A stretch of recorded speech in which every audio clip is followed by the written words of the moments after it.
Et là, nous sommes dans la partie actualité sociopolitique, bien sûr, de notre pays. Notre invité s'appelle Momoni Montawaki. En tout cas, je ne sais pas si c'est bien prononcé. Il est là pour corriger s'il le faut. C'est le secrétaire général du mouvement pour Lumière pour le développement dans la PLDP. On rappelle aussi tête de liste de l'Alliance Ensemble aux dernières élections législatives. SG, bonjour et bienvenue. Bonjour, monsieur Herman Adadé. C'est tout un plaisir de partager votre plateau avec vous. Merci quand même d'avoir répondu à notre invitation. J'espère que le mouvement LDP se porte à merveille.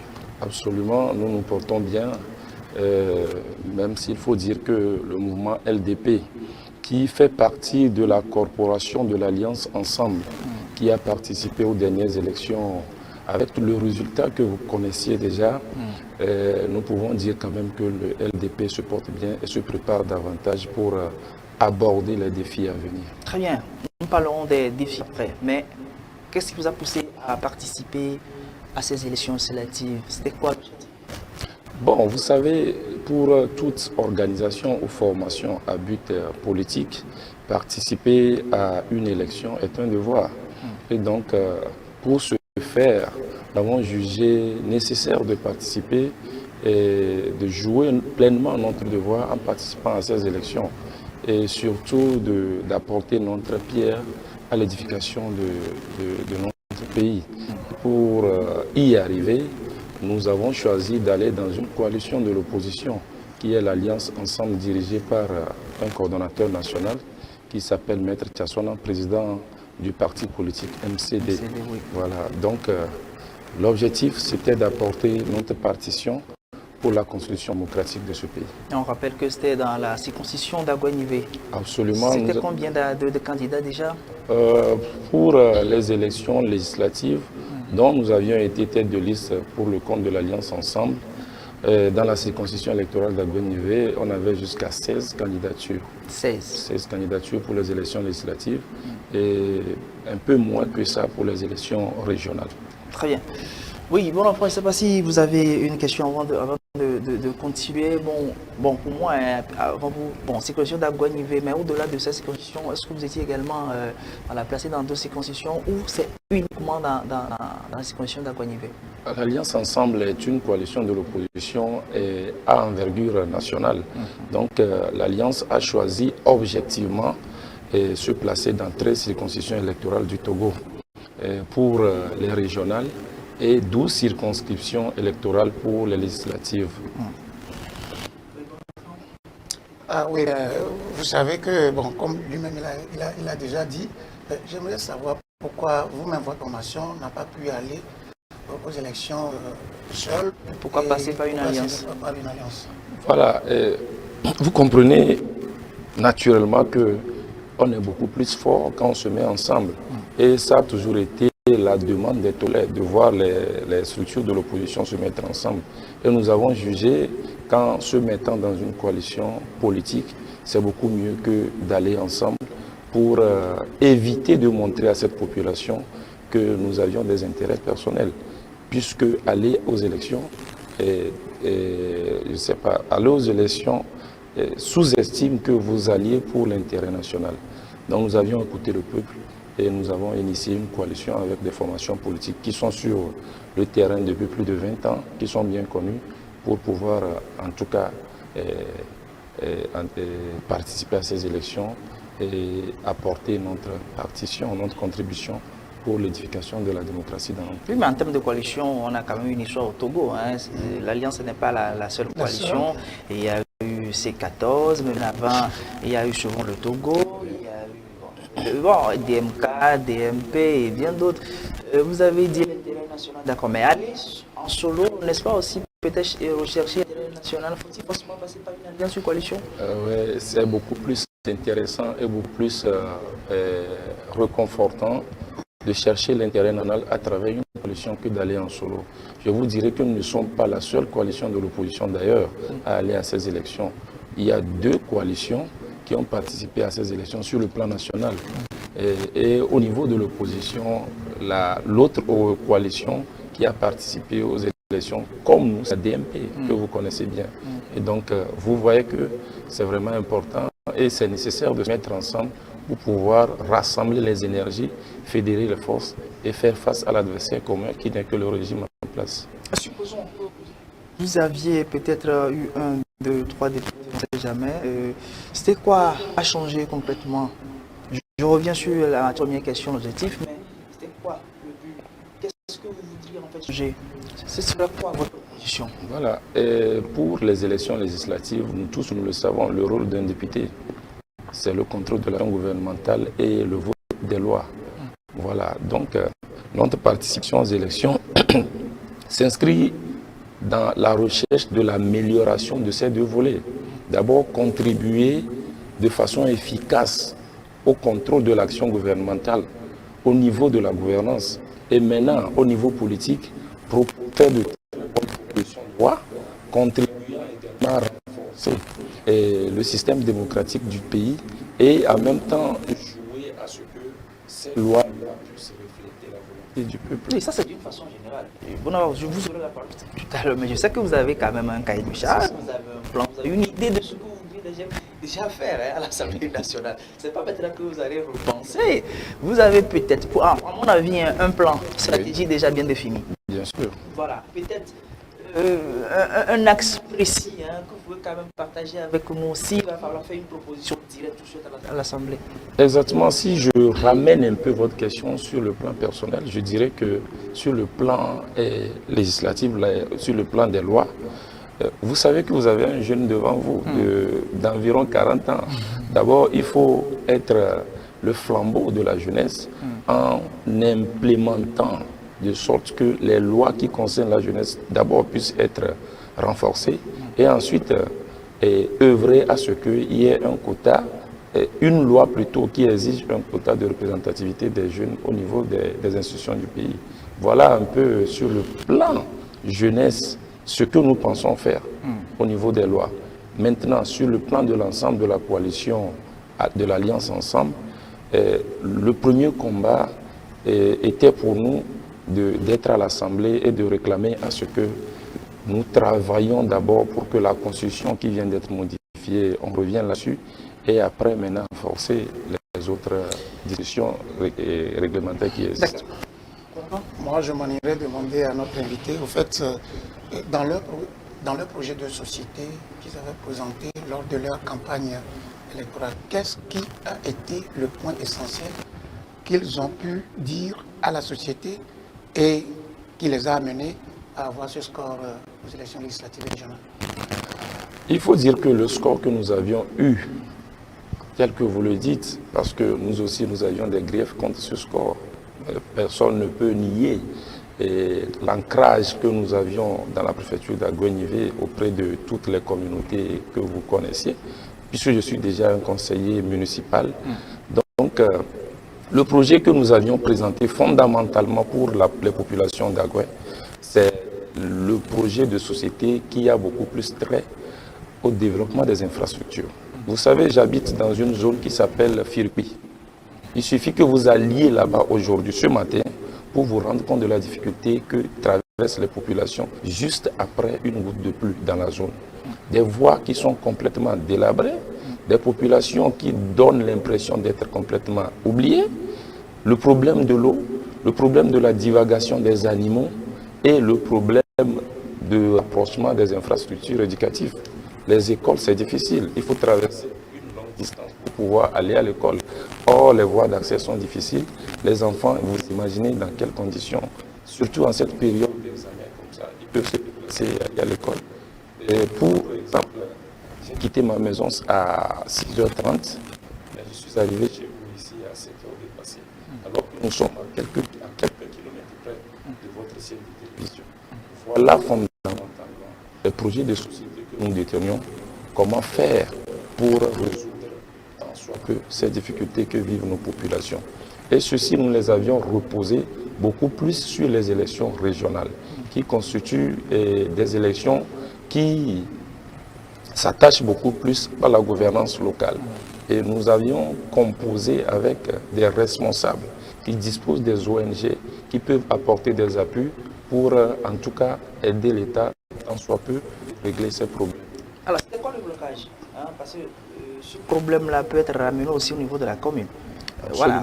Pourquoi ne pas le faire au niveau de la mairie déjà? Non, vous êtes Non, mais- déjà conseiller. Vous êtes des journalistes, je sais que vous saviez pourquoi vous nous posez ces questions. Vous aviez déjà la quintessence de la chose. Les mairies aujourd'hui disposent de quels moyens? Il n'y a pas assez de moyens. Nous avions été élus en 2019 et bientôt un an, nous allons rendre le tablier pour ceux qui seront élus. Mais allez faire le temps. Vous vous rendrez compte que, surtout sur le plan financier, les mairies souffrent. Les dotations de l'État qu'on nous accorde se limitent la plupart du temps qu'à la gestion quotidienne du personnel et comment l'appelle-t-on, à la gestion de carburant, achat de papier et consorts. Sinon, sur le salarial plan, peut-être. voilà, ça couvre aussi la masse salariale.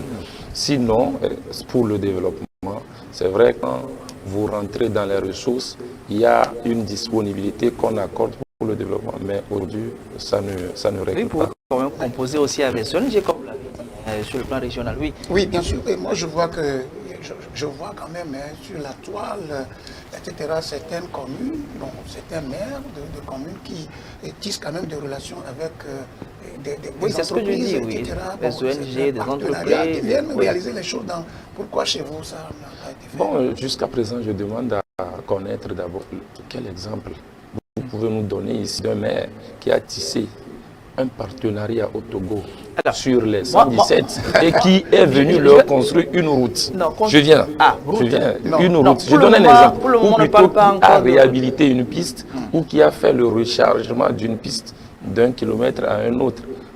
Je n'en sais pas. On ne va pas faire la publicité, Voilà. on va pas faire la Maintenant, publicité ça peut d'une le mairie, faire, mais voilà. j'ai participé quand même à des projets sport en fait, Voilà. dans certaines communes où il y a des partenaires qui sont quand même venus de Exactement. l'extérieur et qui ont un projet en cours, puisque je fais partie d'une fédération, je sais ce que Voilà, je dis. exactement. Je voulais arriver quand Voilà. je voulais vous donner l'exemple de l'agence de l'agence française de développement AFD, voilà, qui a donné la possibilité à 2 communes, à Gonivé 4, dont nous sommes conseillers, et Golfe 1, de pouvoir bénéficier d'un projet d'appui qui est dans le sens sportif. Vous aurez compté que le terrain de jeu du quartier Koutokoulizongo est en train d'être construit. Ça, c'est l'AFD.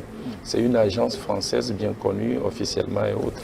Maintenant, quand nous parlons des partenariats bilatéraux qui consistent à aller vers des relations et autres, c'est maintenant que les choses sont en train d'être construites. Nous n'avions pas encore ces possibilités de relations personnelles qui ont déjà posé des actes pareils. Ici, c'est les relations de l'État, les partenariats de l'État qui sont en train en tout cas, d'agir de sorte de travail à nous appuyer. Pas que l'AFD, il y a d'autres partenaires également. Il y a l'Union européenne qui se propose d'aider les communes à pouvoir rédiger leur plan de développement aussi. D'accord. Je sais que vous avez une question, mais vous avez parlé de greffe contre les résultats que nous connaissons. C'est 137 pour parti unique, une quarantaine pour les partis de l'opposition dans le cadre de la législative. Et puis, bon, pour les législatives régionales, pour les législatives, c'est 108 pour le parti Union pour la République et puis 5 au total pour l'opposition. À ce niveau, d'abord, est-ce que vous êtes déçu puisque vous n'avez pas de représentants pour l'Assemblée nationale actuellement? Je ne sais pas si sur le plan les régionales, si vous avez un candidat aussi qui est élu, mais est-ce que vous êtes déçu? Et quelle analyse vous faites de ces résultats? Bon, partons d'abord de l'analyse avant d'arriver à la D'accord. conclusion. L'analyse de ces élections, je pense que tout le monde l'a fait et nous l'avons démontré que ces élections ont été une grande surprise, surtout sur l'organisation préalable jusqu'au jour de vote. Et ce que nous avions vu illustre aujourd'hui les résultats que nous avions devant nous. Ces résultats ne reflètent pas la volonté populaire. Ah bon, vous avez... Non, nous avions plusieurs preuves, et vous en avez aussi. Et vous aviez vu sur les réseaux sociaux. J'en viens. D'accord. Le problème qui se pose aujourd'hui, c'est un problème du fait que même quand vous disposez des preuves, ça n'apporte pas un changement. Ça n'apporte pas un changement sur les résultats. Nous avions fait des recours. Nous avons fait des recours. Ça, c'est un. Et il y a certains aspects aussi sur lesquels nous avons jugé que, de par le passé, sur l'expérience que nous avions eue, même quand on a reçu des choses pareilles, ça ne donne rien. Nous n'avions pas fait.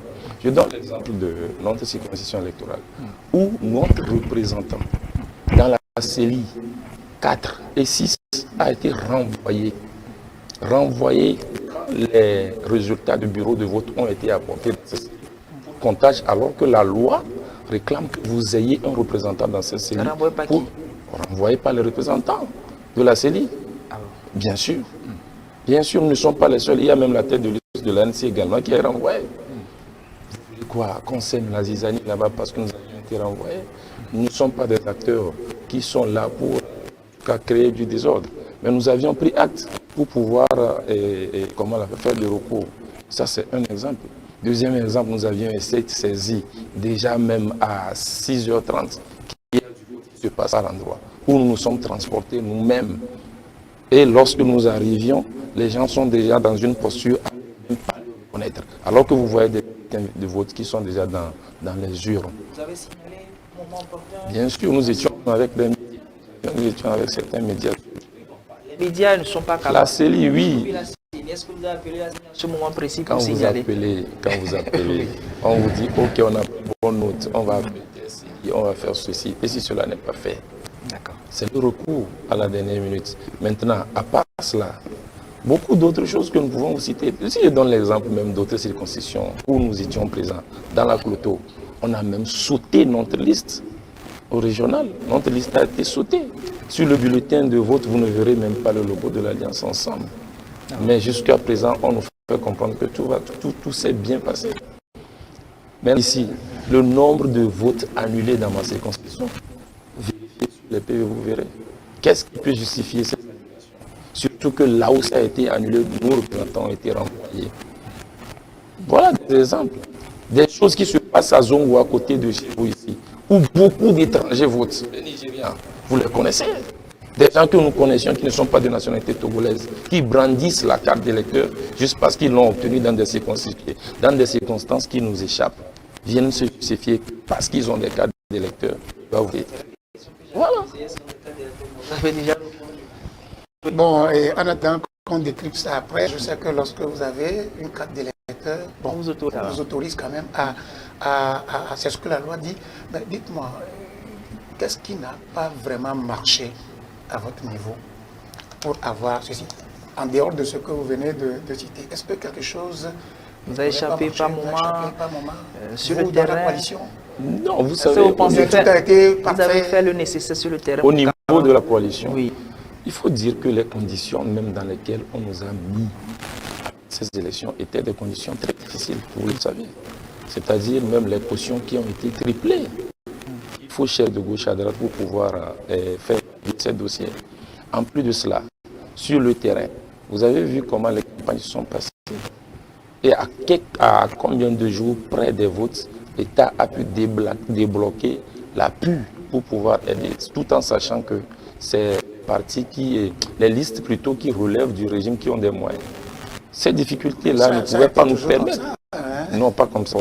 Les élections présidentielles de 2015 dans ce pays, les gens ont obtenu les 75 millions qui constituent la dotation de l'État avant le début de la campagne. C'est une volonté de pouvoir maintenir certains dans des difficultés. C'est simple. On va évoluer par rapport au temps. Voilà. Les résultats sont définitifs. On va plus revenir à Nadé. Vous avez parlé de défis. Voilà. Quel concrètement pour la suite de LDP? Nous sommes une structure politique et il faut que, quelle qu'en soit la situation, il faut que nous retroussons les manches pour pouvoir aborder l'avenir. Il faut aussi faire une autopsie interne et voir également qu'est-ce qu'on peut corriger à l'interne, comment faire en sorte que les prochaines fois on puisse aborder dans de bonnes conditions le régime en place, les listes qui seront face à nous pour pouvoir sortir avec de bons résultats. Vous avez suivi également les derniers sujets d'actualité de notre pays, la 5e République promulguée pour les nouveaux députés qui ont pris fonction et bien d'autres. Alors d'une façon générale et ramassée, quelle analyse que vous faites de ce dernier sujet-là. On va peut-être terminer avec ça.